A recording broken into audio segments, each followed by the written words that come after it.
আশেপাশের দৃশ্য দেখতে দেখতে আমরা পৌঁছে গেলাম। তারপর দুপুরের খাবারের জন্য চলে গেলাম। আমাদের দুপুরের খাবার আগে থেকেই রেডি করা ছিল। দুপুরের খাবারে ছিল ভাত, ভর্তা এবং মুরগি।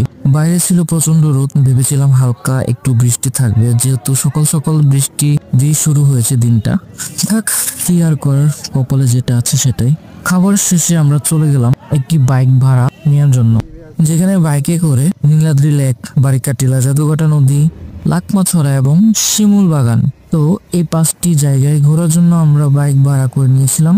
বাইক ভাড়া জন প্রতি 250 টাকা করে ছিল। আপনারা যদি যেতে চান তাহলে অবশ্যই বাইক ভাড়ার জন্য দাম দর করে বাইক নিয়ে যাবেন।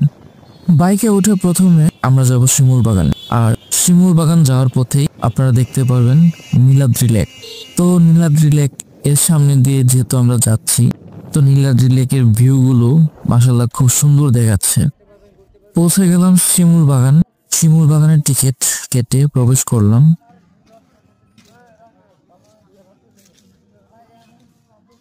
শিমুল বাগান এখন এই সময় দেখার কিছুই নেই, যেহেতু আমরা ঘুরতে আসছি তাই। আবার কবে না কবে আসা হয়, তো শিমুল বাগান দেখার পরিপূর্ণ সময় তখন হয়তো যদি আসা হয়।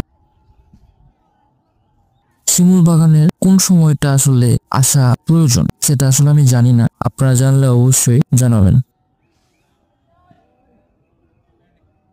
যেহেতু একদিনের ট্যুর, আমরা আরো 4টি স্পট দেখার বাকি আছে, সেহেতু শিমুল বাগানে বেশি সময় আমরা কাটিনি। যতটুকু সময় ছবি এবং ভিডিও করা দরকার ছিল, ঠিক ততটুকুই সময় এখান থেকে কাটিয়ে আমরা চলে গেলাম পরের গন্তব্যে।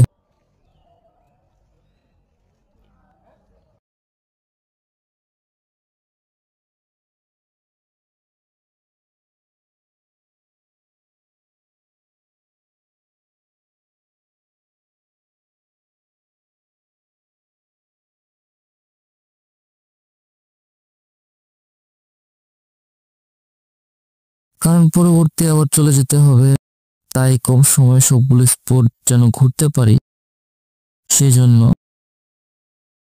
খুব অল্প সময় স্পট ঘোরার উদ্দেশ্য নিয়ে বাইক ভাড়া নিয়েছি।